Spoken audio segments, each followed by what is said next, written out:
hello guys समस्त को शुभेच्छा समस्त को शुभ प्रणाम तबे आम आज भात खाऊे तो प्राय आम भात मत सरी जाए तरकारी सरी जाए यहाँ अच्छे टे खटा आंब खटा तथापि आड़ पड़ो ना तेणु ध्यान सब ये रहार कथा आमर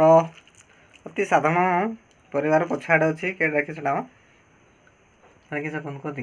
ना मत जाना नहीं हाँ मैडम खाऊँ तोराणी भात पखाड़ भात आ खासकर आप जानते ओडिया घरे साधारणतः पखाड़ भात प्राय तो बेसी ही पसंद करा जाए तो पखाड़ भात सका खावा गोटे कहुपर बढ़िया शरीर पर भल ता सहित